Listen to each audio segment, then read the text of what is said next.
Кажуть, якщо в домі чути хропіння, значить в домі є чоловік. Та лікарі запевняють, що хропіння означає зовсім інше. Це тривожний сигнал від вашого організму. На що ж треба звернути особливу увагу? Лацидофіл захищає від дисбактеріозу, наслідків антибіотиків та діареї. Здавалося, хропіння лише заважає здоровому сну. Проте насправді це патологія, що може скоротити життя на 10-15 років.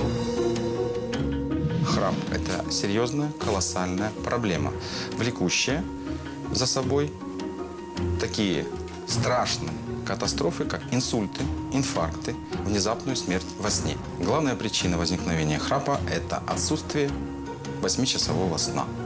То есть вначале синдром хронической усталости, потом синдром недосыпа, и потом начинается храп. Від хропіння страждають не лише дорослі, а й діти. І це тривожний сигнал. Адже з віком його збудники можуть загостритися. Зазвичай причини дитячого хропіння – збільшені мигдалини та аденоїди. Тож щойно ви почули, що ваша дитина хропить у вісні, негайно йдіть до лікаря.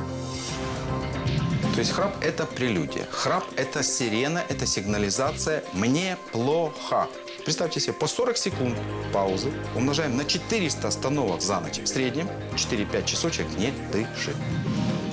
Якщо дотримуватися простих правил, то позбавитись хропіння досить просто. По-перше, не спіть на рівному.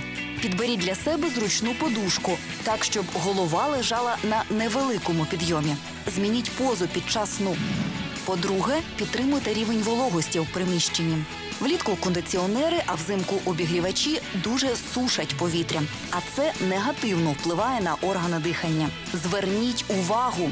Хропунам не можна спати на пір'яних подушках та під пуховою ковдрою. Це загострить подразнення гортані та збільшить хропіння. Ввечері в жодному разі не вживайте алкоголю та не куріть. І запам'ятайте, слід постійно тренувати м'язи обличчя. Підтримуючи їх у тонусі, ви полегшите дихання та зменшите хропіння. Приємного відпочинку та міцного сну!